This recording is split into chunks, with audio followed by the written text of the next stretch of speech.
جو بزرگ بابا جی گاؤں سے گزری، ایک عورت بولی، بابا جی میری شادی کو 12 سال ہو گئے ہیں، مگر بدقسمتی سے میری کوئی اولاد نہیں ہے۔ بابا تو فکر نہ کر بیٹی، میں مزار پہ جا کے تیرے نام سے دیا جلاؤں گا، اللہ کرم کرے گا۔ 11 سال بعد بابا جی کا پھر اسی گاؤں سے گزر ہوا تو بابا کو سوچ کا خیال آیا۔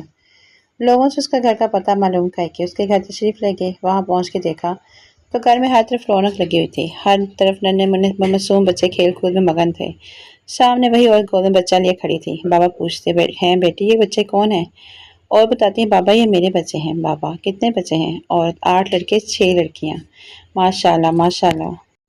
بابا بولے اور بچوں کے والد کہاں ہیں؟ عورت وہ مزار ڈھونڈ کر دیا بجھانے گئے ہیں۔ جو بیوی نے انگریزی کی کتاب پڑھتے ہوئے اپنے شوہر سے پوچھا یہ کمپلیٹ اور فنش میں کیا فرق ہوتا ہے؟ ذرا سمجھائیں تو۔ شوہر جیسے میں تمہیں مل گیا اور تمہاری لائف کمپلیٹ ہو گئی، اور تم مجھے مل گئی اور میری لائف ہو گئی فنش۔ کل سے شوہر گھر سے فرار۔ جو محفل میں ایک مراسی بہت برا گانا گا رہا تھا، اتنے میں ایک شخص ہاتھ میں جوتا لے کر کھڑا ہوا تو مراسی نے خوفزدہ ہو کر گانا بند کر دیا اور سہم گیا۔ جوتے والا شخص بولا سونیا تو گاندا رہ، میں تے انہاں نوں لب رہا ہے جیڑے تینوں لے کے آئے ہیں۔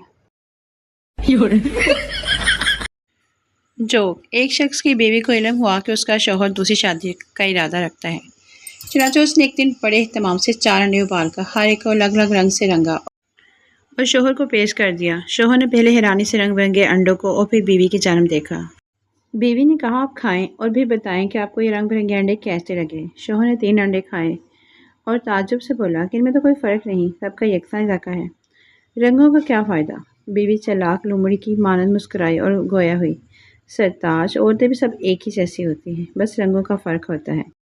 شوہر بیچارہ، اس نے 4تھا انڈا منہ میں بھی ڈالا، اطمینان سے نگل کر بولا ہاں سچ کہتے ہو، رنگوں کا ہی فرق ہوتا ہے، لیکن کیا کرے کمبخت، جب تک 4 انڈے کھا نہ لیے جائیں پیٹ نہیں بھرتا۔